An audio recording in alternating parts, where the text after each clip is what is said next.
Miguel Garrido de la Cierva, presidente de la Confederación Empresarial Madrileña, muchas gracias por recibir a Demócrata. La patronal madrileña tiene 47 años de experiencia a sus espaldas. Por empezar, por ponerla en contexto, ¿cuál es la misión de CEIM en el contexto de representación de intereses de autónomos, pymes y de gran empresa también? Bueno, muchas gracias a vosotros por el interés en nuestra organización.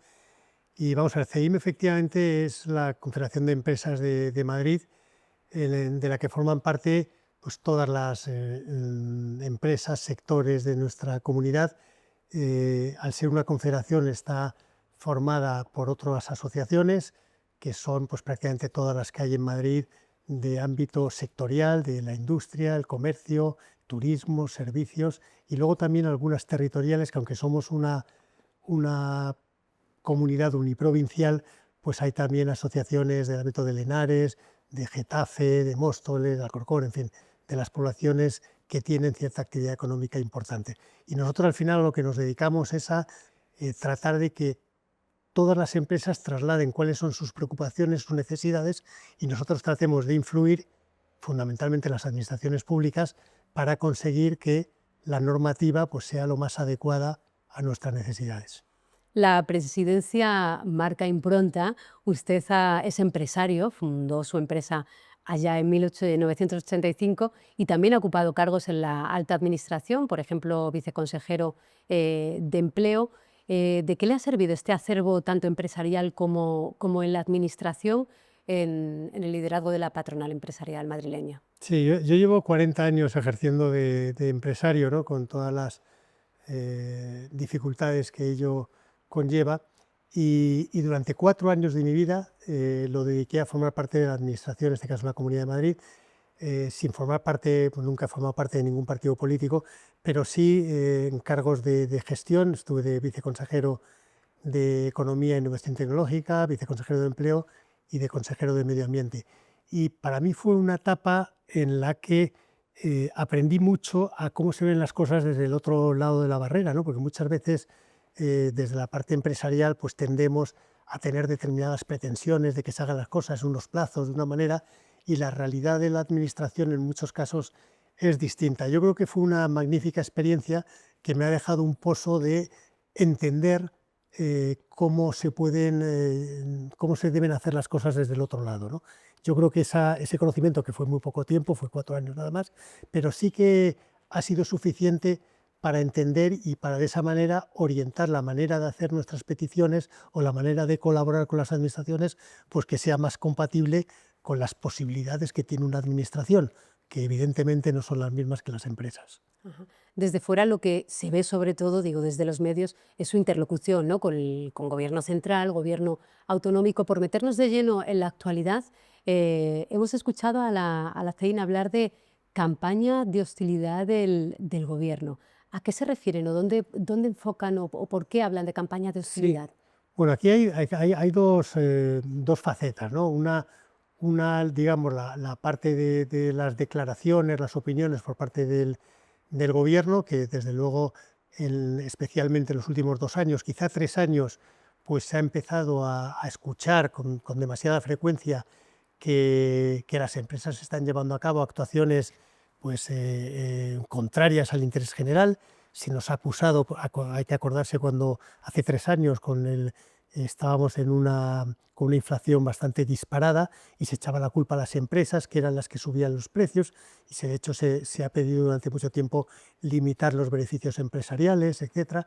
Y cuando ha habido accidentes laborales, pues acusando en algunos casos, esta misma semana la propia vicepresidenta del gobierno, ¿no? Y diciendo que las empresas incumplen normativa y eso hace que se generen accidentes de trabajo, etcétera, que yo creo que eso es algo enormemente negativo. Vamos a ver, las empresas, como el resto de los sectores o el resto de las personas, hay de todo. No todo el mundo cumple con la normativa, no todo el mundo es responsable, ni todo el mundo hace un buen uso de sus funciones, ¿no? Pero lo que no se puede de ninguna manera es trasladar la imagen de que los empresarios actúan normalmente en contra de la normativa, porque no es verdad. Los empresarios cumplen la norma. Y de hecho, cuando alguien no lo incumple, cuando un empresario no cumple la norma, el más perjudicado es su competencia, que sí que la cumple y que no tiene las mismas herramientas.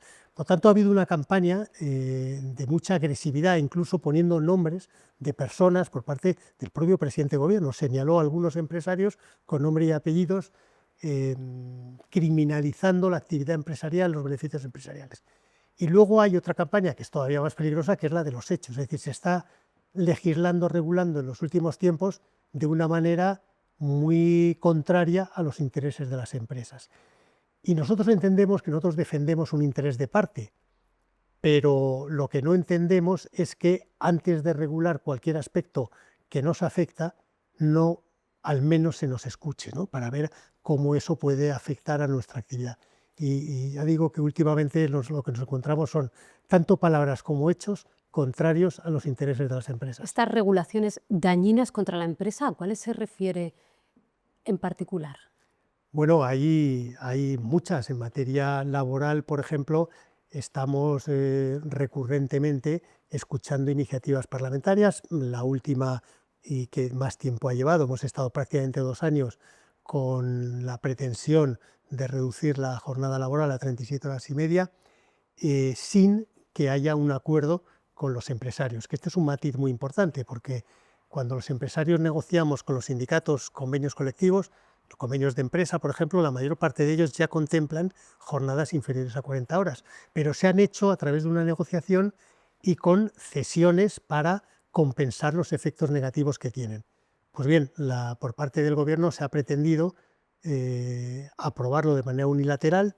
Afortunadamente el Parlamento lo ha rechazado y ha evitado algo que hubiera sido algo muy negativo, porque yo creo que se puede buscar cualquier normativa que beneficie a los trabajadores. Yo, de hecho, creo que eso es bueno, es decir, que mejorar las condiciones de los trabajadores, mejorar su remuneración es algo que es positivo, pero se tiene que hacer con compensaciones para que las empresas no pierdan competitividad, porque las empresas, si no ganan dinero, las empresas desaparecen. Entonces yo creo que en materia laboral, desde luego, hace poco conocimos también la pretensión de los permisos por defunción de allegados, familiares, etcétera. En fin, cada semana nos suele aparecer alguna normativa que ninguna de ellas es favorable a que las empresas sean más competitivas.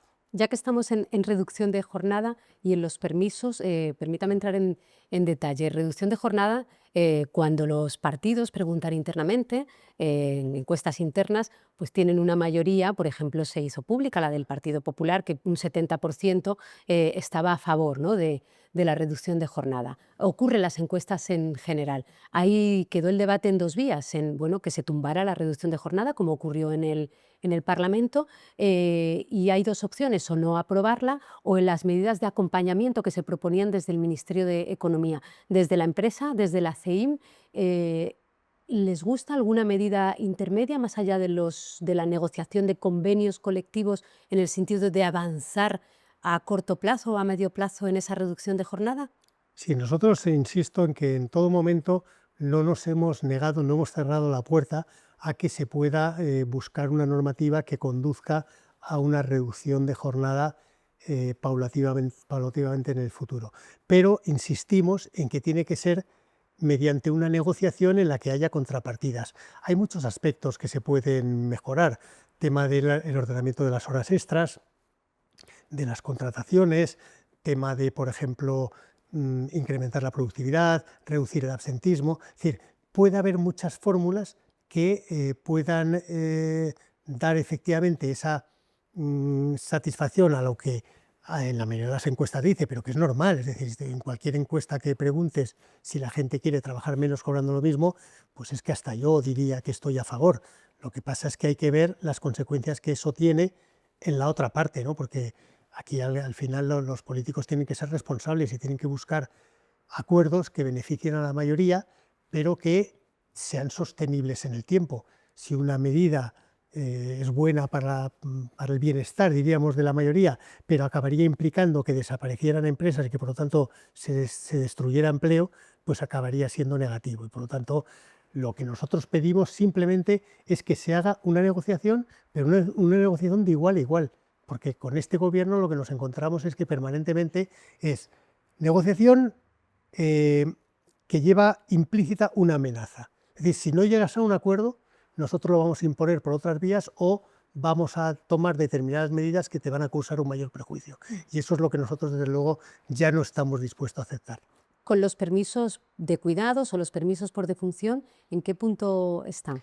O sea, este es un tema curioso porque realmente no había en la opinión pública una demanda de este tema. De hecho, nosotros no es un asunto que habitualmente nos surge en las empresas. Es decir, en las empresas hay flexibilidad casi siempre. Es decir, yo no conozco ningún caso, que no digo que no los haya, que seguro que los hay, pero yo no lo conozco de una persona que se le ha fallecido un allegado y que se ha tenido que ir 3 días de viaje y que le digan, oiga, no, porque no puede ir a ver a su padre o ni siquiera cuando ha fallecido, sino a cuidarlo, ¿no? Yo esto no lo conozco, pero, pero bueno, se pone sobre la mesa y nosotros lo que decimos es, oye, vamos a ver una cosa que sea acordada y que sea prudente, porque pasar eran 2 días cuando es en tu ciudad o 4 días cuando es fuera de la ciudad, a 10 días y además ampliar el rango de familiares, incluso la ministra llegó a decir amigos, ¿no? El círculo de amigos, o sea, que yo creo que eso era un poco disparatado. Entonces, bueno, pues de hecho hay convenios colectivos que ya tienen ese tema entre sus acuerdos de compensación y yo creo que ¿qué es lo que hay que hacer? Es decir, empresarios y trabajadores, primero, queremos que haya un clima de que la gente esté a gusto en su empresa, porque cuando la gente está a gusto rinde mucho más y es mucho más productiva. Y luego que tenemos que tener, pues oye, cada uno tiene sus problemas y sus necesidades y tenemos que ser capaces de conciliar los intereses de los trabajadores y de las empresas. Estamos en lo que el Gobierno dice el meridiano, ¿no?, de la legislatura. ¿Cómo ha evolucionado su relación fundamentalmente con la vicepresidenta y ministra de Trabajo, ¿no?, como mediadora de los agentes sociales? ¿Cómo ha evolucionado la relación y cómo lo ven en el corto plazo para el resto de la legislatura? Pues es curioso porque es una persona enormemente agradable en la distancia corta, en el trato personal desde luego no puede ser más agradable, las cosas como son, hay personas que son más, o que somos, ¿no? A lo mejor soy yo uno que soy especialmente arisco, pero en fin, que hay personas que son más, ella sin embargo es enormemente agradable, pero lo que nos encontramos es en que luego sus acciones pues son enormemente radicales y que nos hace planteamientos pues enormemente en el extremo, ¿no? Y, y luego que hemos visto muchas veces que tras alcanzar acuerdos, unilateralmente se modifican normas por otras vías para las cuales ya no son necesarios los acuerdos.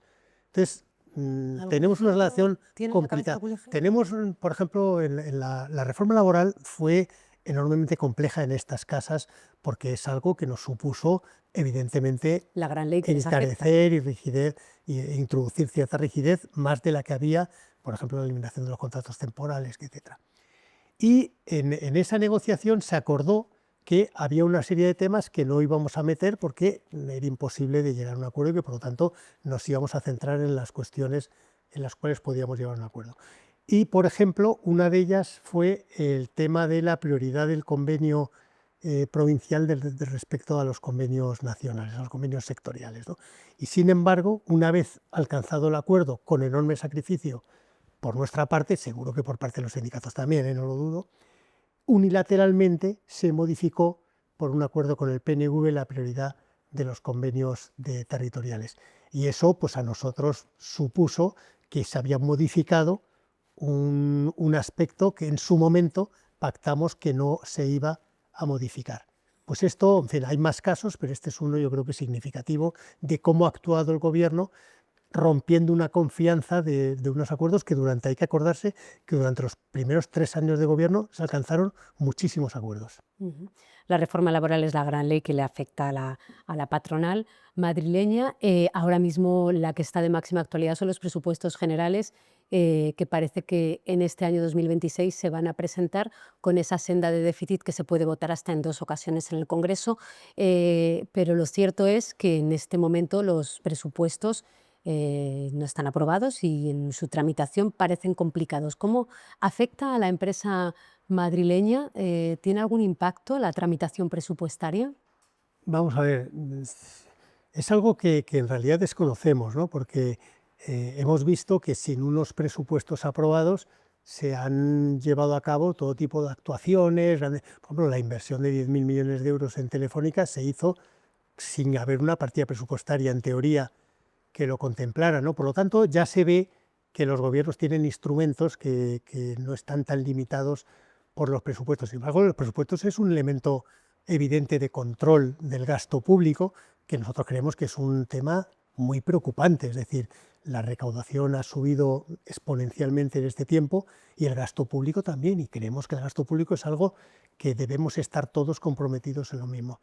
Pero a mí lo que más me preocupa de la falta de aprobación o de presentación de los presupuestos durante estos años es el incumplimiento por parte del Gobierno de una obligación legal, que yo no entiendo cómo puede pasar como si no ocurriera nada. Es que si yo en mi empresa dejo de cumplimentar algunas de las obligaciones legales que tengo, pues no se me ocurriría, además sería perseguido, pero no se me ocurriría. Y sin embargo, nosotros que cumplimos y cuando no lo hacemos se nos señala y se nos persigue, que debe ser así, no entendemos cómo el Gobierno puede año a año seguir incumpliendo una obligación que tienen por ley. Y eso me parece que da una imagen de poca seriedad. Y yo creo que los gobiernos, los estados, tienen que ser previsibles, tienen que tener certidumbre para que exista confianza. Y creo que el que no se presente en presupuestos es enormemente negativo por el mensaje que se envía al conjunto de la sociedad. Hay otra realidad, además de que los presupuestos están sin presentar y tramitándose, y es la fragmentación parlamentaria que en esta legislatura hace que sea una legislatura distinta a la anterior, porque la mayoría de investidura es más compleja. ¿Esa fragmentación le traslada mensajes la empresa madrileña sobre la tramitación en el Congreso? ¿Tiene algún mensaje de la empresa? Sí, bueno, nosotros que trabajamos con los distintos grupos parlamentarios, pues la verdad es que lo que nos ha sorprendido durante mucho tiempo en esta legislatura es que las cuestiones o las mayorías se sustentaban no por estar de acuerdo, porque fueran buenas las cuestiones que se iban a aprobar, sino por otros asuntos que no tenían nada que ver con la realidad que se estaba negociando, ¿no? Y entonces eso nos preocupa, porque yo creo que debemos volver a una situación en la que el Parlamento, cuando se debate sobre cualquier aspecto, por ejemplo, una normativa laboral, lo que estén analizando los distintos grupos políticos sea el efecto que esa normativa laboral va a tener en el conjunto de la sociedad, ¿no? Y no que sea una contrapartida por otro acuerdo, por una investidura, por un presupuesto, por lo que sea, ¿no? Entonces yo creo que hay que volver a que cada uno cumpla su función y los grupos parlamentarios deberían estar más centrados de verdad en los intereses que defienden y representar a la propia sociedad que en cálculo político para seguir gobernando o para, en fin, cualquier cuestión que está al margen de lo que en realidad debería actuar. Ujú. Volviendo al mercado laboral de la empresa madrileña, les hemos escuchado, uno de sus caballos de batalla son el absentismo laboral. ¿Realmente hay tanto absentismo? ¿Está afectando a la empresa o es una demanda, bueno, de la empresa No, lógica que denuncie ese absentismo? bueno, es que ¿Cómo está ese termómetro realmente? es realmente preocupante y además el absentismo laboral es muy fácil de medir, puesto que hay unas prestaciones que la Seguridad Social tiene que pagar, aparte de lo que pagan las empresas por el periodo en el que le corresponde a la empresa. Y la realidad es que ha aumentado en los últimos 4 años un 25%. Es una cifra elevadísima que además no se corresponde con que haya un problema de salud laboral en España o de salud en general en España, ¿no? Durante la pandemia había un problema de salud que justificaba que la gente pues, faltara más a su trabajo por cuestiones de absentismo, en este caso de salud, ¿no? Pero ahora no, y sin embargo estamos en cifras similares a cuando estábamos en la pandemia. Esto es algo enormemente preocupante porque el, afecta directamente no solo económicamente a las empresas, sino a la organización de la empresa. Especialmente cuando estamos hablando de pequeñas y medianas empresas, que el tejido en España está compuesto fundamentalmente por empresas pequeñas, incluso muy pequeñas. En una empresa, en una tienda donde hay 3 trabajadores y que falte uno, que falten 2, durante bastante tiempo, pues supone un enorme perjuicio, una enorme complejidad en resolver esa función. Y yo creo que el problema es que no hemos hecho nada por solucionarlo. Es decir, llevamos mucho tiempo hablando de que tenemos un problema de absentismo y, sin embargo, no hemos tomado ninguna medida encaminada a reducir el absentismo. Al contrario, incluso se han hecho algunas, por ejemplo, las autobajas, ¿no? Cuando hay epidemias, etcétera, o cuando hay una afección enorme de gripe, etcétera, dice, bueno, para no colapsar la asistencia sanitaria, la asistencia primaria, pues lo que vamos a hacer, la atención primaria, pues lo que vamos a hacer es que se pueda alguien autodarse de baja, estar unos días de baja y luego volver al trabajo, ¿no? Y yo creo que eso, primero, no soluciona el problema de salud que pueda tener la persona, es decir, cuando una persona no está en condiciones de trabajar por un problema de salud, tiene que ir a un especialista que le diga qué es lo que tiene y qué tratamiento tiene que tener. Y luego, además, que hace que haya una cultura de que no pasa nada por no ir a trabajar un día, 2 días, 3 días, ¿no? Y esto yo creo que es muy preocupante. Yo creo que tenemos que trabajar entre todos. Hay una solución para nosotros, que es utilizar las mutuas de trabajo y que de esa manera descongestionaríamos el problema de salud y por lo menos resolveríamos el problema del absentismo vinculado o motivado porque la asistencia sanitaria está colapsada. Ujú. En la tensión natural sindicato-empresa, los sindicatos se quejan de la temporalidad, de la calidad del trabajo. ¿Qué propuestas tiene la CEIM más allá de flexibilizar el mercado laboral para mejorar conciliación, protección laboral, esa Sí, temporalidad que señalan los vamos a ver. sindicatos? La reforma laboral fundamentalmente basó en tomar medidas para reducir la temporalidad. Y de hecho se eliminaron prácticamente, o se dejaron de manera residual la utilización del contrato temporal para evitar que efectivamente hubiera excesiva temporalidad. ¿Qué ha ocurrido? Que la gente, evidentemente, al no poder utilizar un contrato temporal, pues no utiliza el contrato temporal, pero está utilizando otro tipo de contratos, en este caso el de fijos discontinuos, para suplir esa necesidad que tiene la empresa de adaptar su plantilla a los momentos que tiene más punta o menos punta, porque lo que es una realidad es que la empresa no tiene la actividad plana a lo largo del año. Entonces, cuando ahora viene una campaña de Navidad y entonces las empresas de comercio, de transporte, de hostelería, van a tener unas puntas, van a tener que contratar gente. Entonces, lo que tenemos que hacer de verdad para mejorar la calidad del empleo es conseguir que las empresas tengan más estabilidad en su actividad. Pero la flexibilidad es consustancial, es decir, no podemos tener un sistema rígido, porque el problema que ocurre cuando pones demasiada rigidez en el mercado es que la gente no contrata. Dice, oiga, si yo luego no voy a poder despedir cuando ya no tenga esta punta, pues entonces prefiero no contratar. Y eso al final nos va a empobrecer a todos. Por lo tanto, tenemos que buscar un sistema mixto, que le dé cierta seguridad al trabajador, porque claro, es cierto, es decir, la gente tiene que tener perspectiva de ganarse la vida, de poder aspirar a formar una familia, a comprarse una casa, etcétera. Y si tiene 4 trabajos al año, no lo va a tener. Pero eso no lo vamos a conseguir endureciendo las condiciones de contrato, a mi juicio. Yo creo que lo que vamos a hacer es dotando a las empresas de más herramientas para ser más competitivas. Entonces, bueno, yo creo que tendría que haber un gran pacto, de verdad, con generosidad, donde estuvieran la gente del mundo de la educación, de la formación, de la administración, de los trabajadores, de las empresas, del mundo, como digo, académico, etcétera, y pensar a largo plazo en cómo establecemos un modelo laboral que permita conjugar esa flexibilidad que necesitan las empresas con esa seguridad que necesitan los trabajadores. Porque, desde luego, el modelo es fallido. Es decir, tenemos el ratio más alto de paro de Europa, cuando las cosas van bien y cuando las cosas van mal. Por lo tanto, el modelo está claro que no funciona. Ujú. Ha mencionado la competitividad. Me gustaría ir ahora a los sectores competitividad, sostenibilidad, innovación.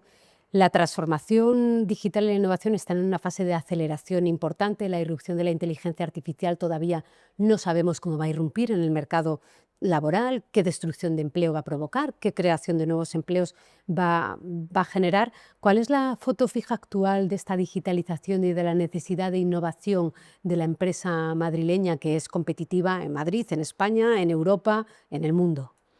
Pues este es un asunto que desde luego nos lleva muchísima atención, preocupación y ocupación, porque al final el mercado es el que te obliga a cambiar. Es decir, yo creo que las empresas, por mucho que nos digan desde instancias oficiales o las propias asociaciones, "Oye, tenéis que transformaros", etcétera, la gente se transforma porque el mercado lo obliga a ello. Y el mercado hoy en día te obliga con muchísima más rapidez, mucha más inmediatez que antes.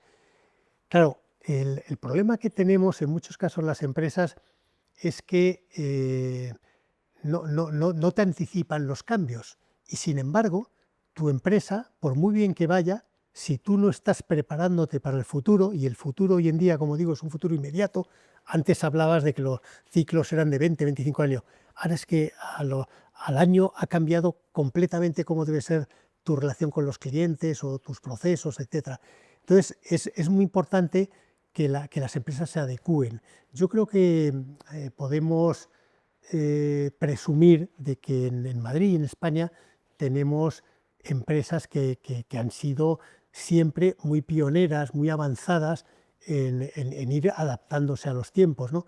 Y ahora tenemos un reto por delante que es sobre todo la IA, pero en general la digitalización que te obliga a, desde luego, replantearte cada cosa que haces.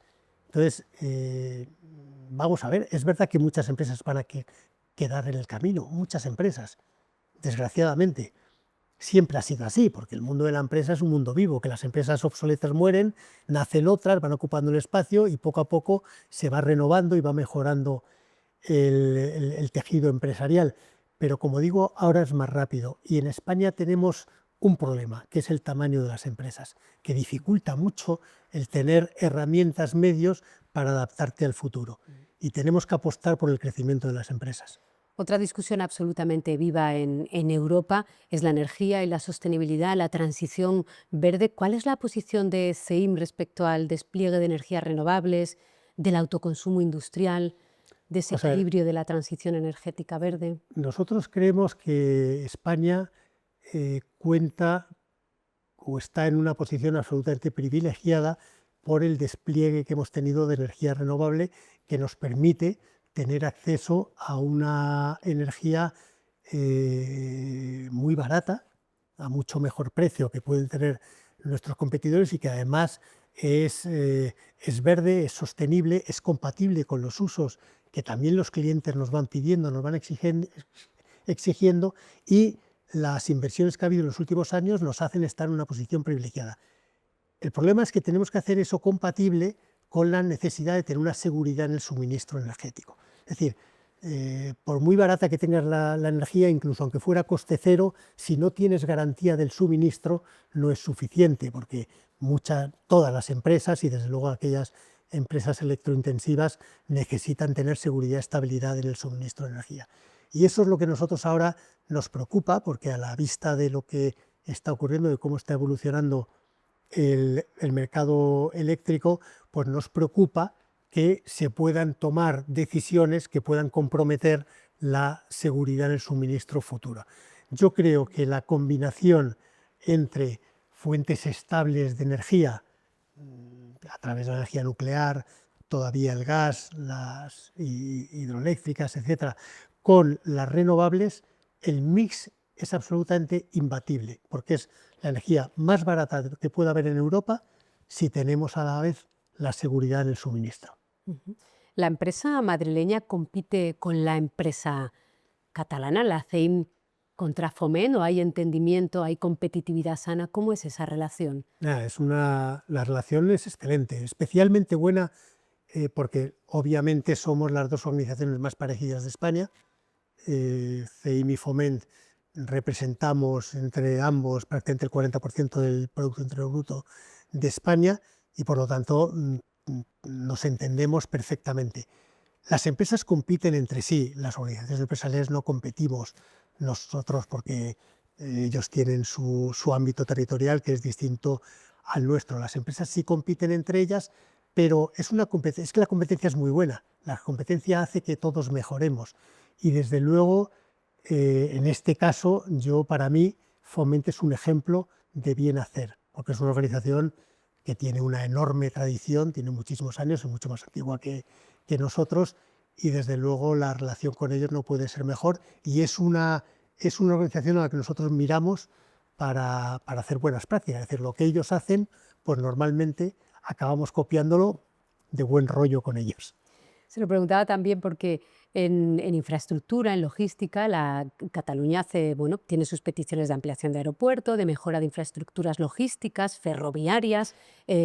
¿Cuáles son las principales demandas para el empresariado madrileño en términos de infraestructura y logística para que Madrid pueda competir Sí, mejor todavía? Sí, vamos a ver, Madrid tiene una característica que es la enorme concentración tanto de personas como de actividad empresarial, industrial, comercial, en un espacio muy reducido de territorio. Y por lo tanto, Madrid tiene retos importantes en infraestructuras. Es decir, toda la red de cercanías de Madrid tiene que mejorar y ampliarse. Es decir, en eso nos da envidia el modelo de rodalíes que tienen en Cataluña, que está unida radialmente todas las poblaciones importantes, mientras que en Madrid tenemos las radiales que van a alta velocidad, que en algunos casos para en poblaciones cercanas, pero luego hay una enorme desconexión entre puntos de esa red, ¿no? No tenemos una malla ferroviaria sólida en Madrid que sería enormemente positiva. Y luego tenemos dos infraestructuras críticas ferroviarias que para la logística, para el transporte son fundamentales, que es la alta velocidad y en general la red ferroviaria con Extremadura y Lisboa, que es fundamental, es decir, ¿no? Dos ciudades europeas, dos capitales europeas que todavía, y además desgraciadamente todavía queda tiempo, no están unidas por alta velocidad, y luego nos falta también la conexión ferroviaria con el norte, es decir, desde hace ya 2 décadas que se quedó una máquina dentro del túnel de Guadarrama, no hay vía de tren entre Madrid y Bilbao, ¿no? Entre Madrid y Burgos, y eso es algo que nosotros creemos que es absolutamente necesario. Tenemos que seguir ampliando el aeropuerto, porque aunque realmente se han hecho inversiones muy importantes, el crecimiento del tráfico aéreo en el mundo es a 2 dígitos prácticamente por año, y por lo tanto se necesita seguir invirtiendo en las distintas terminales del aeropuerto y quizás ir planteándose un segundo aeropuerto en Madrid.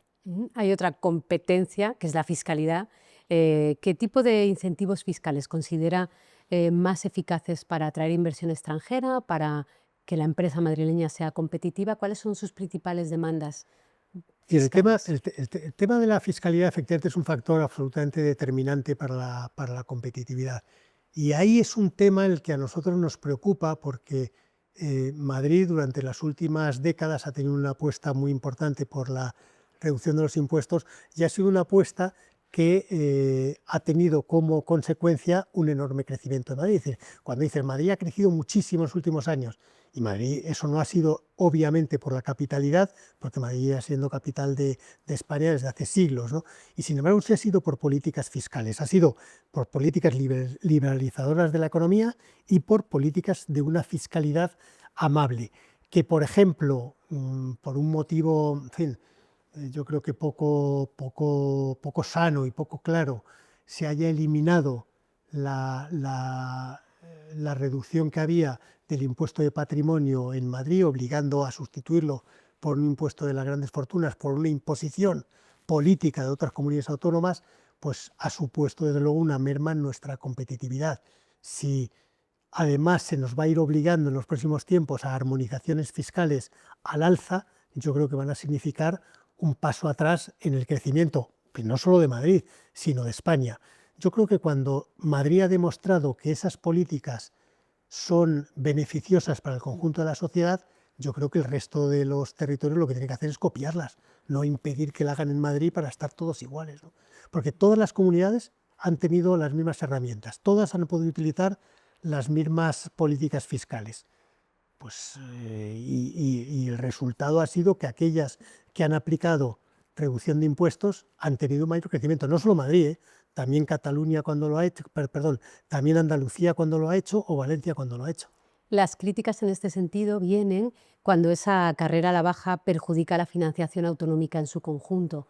¿Usted las comparte? En absoluto, es que no es así, es que o sea, vamos a ver, tú tienes dos maneras de conseguir una mayor recaudación fiscal, o aumentando la presión fiscal, manteniendo la actividad, o reducir la presión fiscal y aumentar las bases imponibles.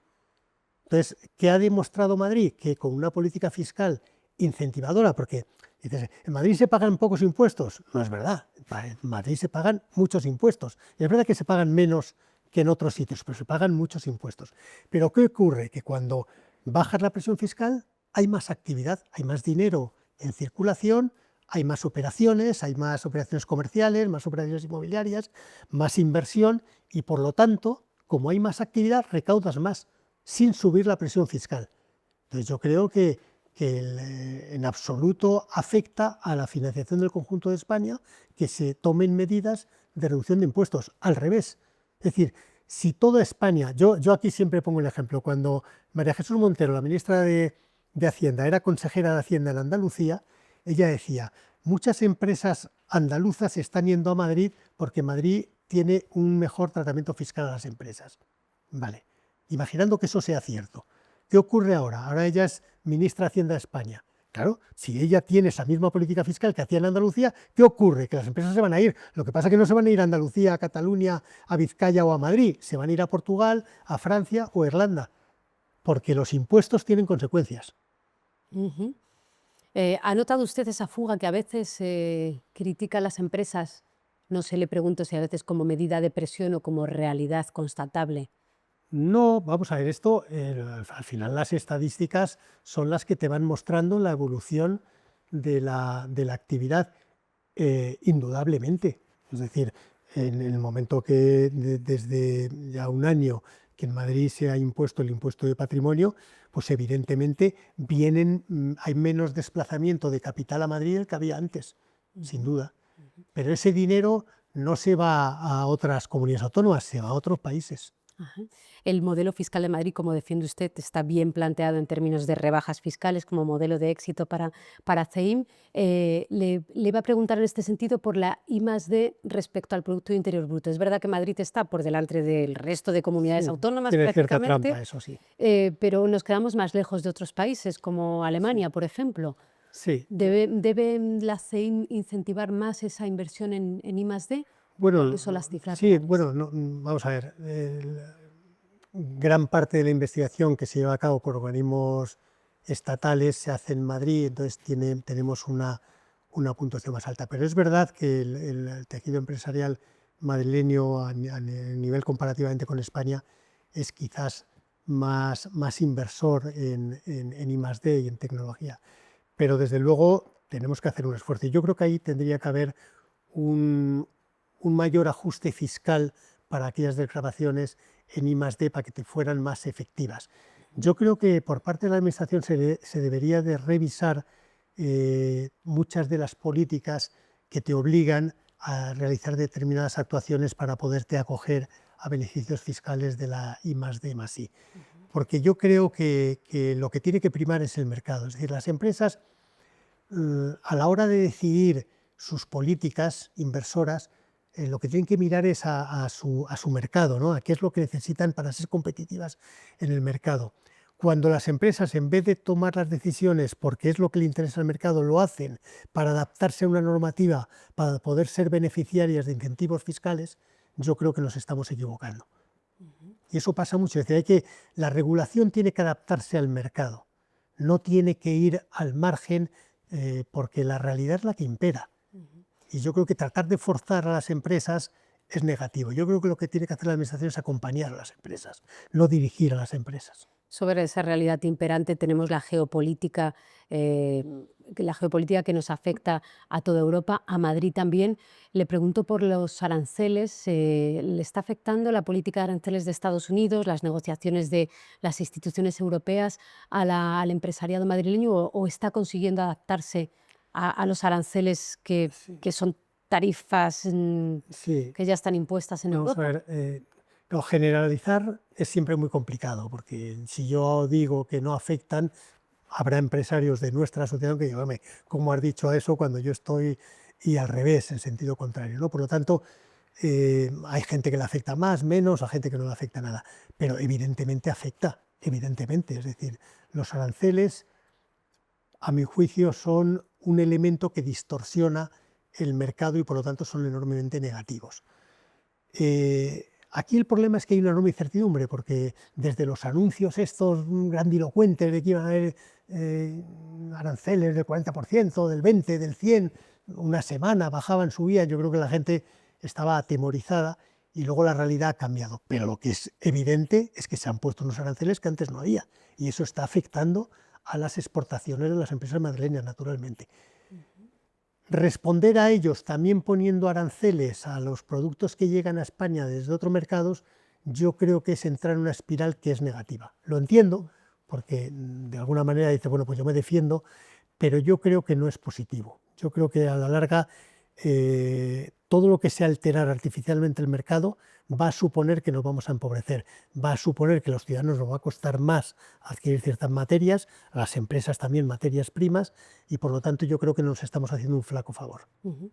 Por volver al Congreso y cerrar, de la regulación pendiente que hay abierta en el Congreso, que tiene ciertos visos de salir, por ejemplo, la Ley de Economía Circular no ha sido vetada por Junts, entendemos que seguirá su tramitación. Al empresariado madrileño, ¿qué leyes de las que se están tramitando tiene más interés en que avancen? ¿Cuáles necesitan? Esa, por ejemplo, es una ley importante, ¿no? Que puede aclarar y mejorar ciertos aspectos de, de una, yo ya no diría un sector, porque es un tema multisectorial, pero de un tipo de actividad que desde luego tiene mucha importancia y que se ha creado una gran economía alrededor de la reutilización y de los residuos, etcétera, que es enormemente interesante porque tiene las dos componentes, tiene la componente económica y tiene la componente también de sostenibilidad y la componente social, ¿no? Por lo tanto, y luego nos preocupa todas las que tienen que ver con las relaciones laborales. Se está hablando desde hace tiempo de una posible modificación de la normativa referida al despido y esa, desde luego, si se plantea hacerla sin consenso, sería enormemente preocupante, porque ese sí que es un factor absolutamente crítico de la actividad. Es lo que he dicho antes, es decir, cuanto más rigidez impongas en el despido, más se va a retraer la contratación. Y yo creo que lo que tenemos que buscar es fórmulas que quizás tengamos un poquito más altura de miras y busquemos fórmulas que permitan, como digo, eso, más movilidad, más flexibilidad en el mercado de trabajo. Se habló en su momento de la mochila austriaca y yo creo que merecería la pena que lo repensáramos. Ujú.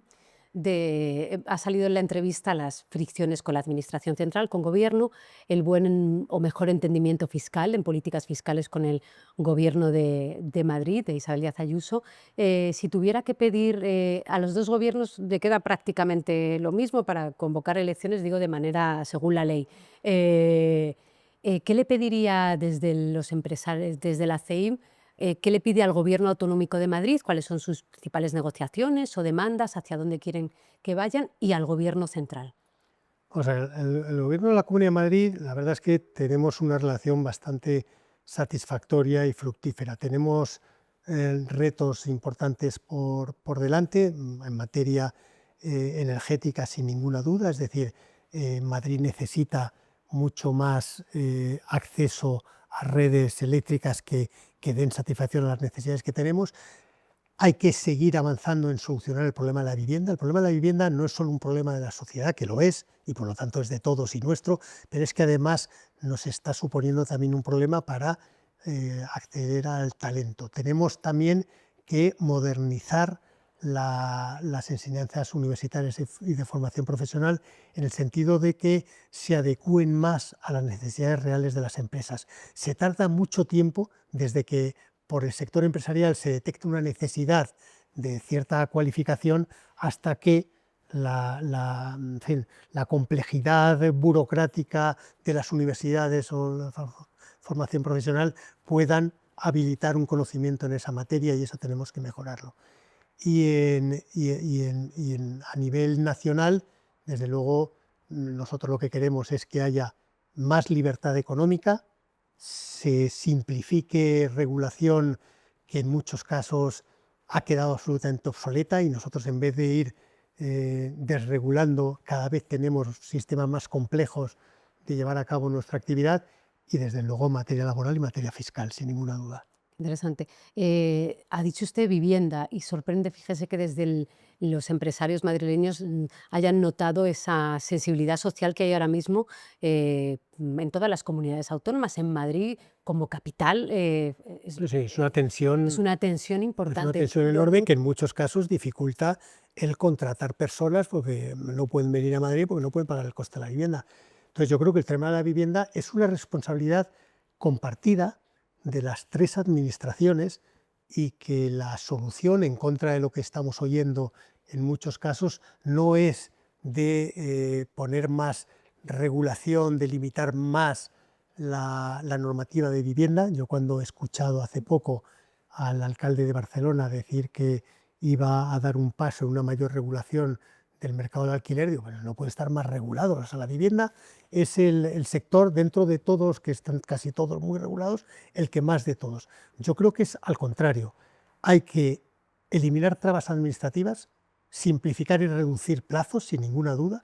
Es decir, no pueden estar para responder a modificaciones de planteamientos urbanísticos que se pasen meses, años sin contestar. Eso tiene que ser mucho más ágil. Liberalizar suelo y, desde luego, reducir la fiscalidad de todo el proceso de la vivienda, de la venta, del alquiler, de la construcción, de la promoción, de todo, porque está enormemente cargada fiscalmente toda la actividad de vivienda. Y si tenemos un problema y somos conscientes de que hay que construir muchísima vivienda en España, porque además de conseguir que la gente ponga en alquiler la casa que no la tiene, además de las políticas que puedan llevar a cabo que se transforme un tipo de vivienda en otra, además de eso, nadie duda que en España se necesita construir, pero millones de viviendas en los próximos años. Y para eso, desde luego, lo que hay que hacer es cambiar radicalmente un modelo que, desde luego, lo que hace es obstruir la construcción de viviendas, no promoverla. Y la última, sobre la empresa madrileña, ¿cómo se puede beneficiar de los fondos Next Generation y de las iniciativas comunitarias que están ahora activas? Pues nosotros, desde luego, animamos a las empresas a que conozcan y vean las posibilidades que tienen de acogerse a los fondos. Pero es verdad que estamos preocupados también en ese sentido, porque llevamos ya unos cuantos años de fondos Next Generation y la verdad es que no ha calado demasiado en el tejido empresarial, más allá de algún tipo de modelo que, en fin, que no son demasiado representativos. Cuando uno ve que se hace público cada cierto tiempo el listado de los benefactores de los fondos, lo que nos encontramos es que están los 10 primeros puestos o los 20 primeros puestos copados por las propias administraciones o empresas públicas o alguna empresa enorme, pero que en realidad al tejido empresarial no ha calado algo que en su momento lo percibimos como que debía servir para adecuar a las empresas a los nuevos tiempos y, por lo tanto, conseguir la transformación de las empresas.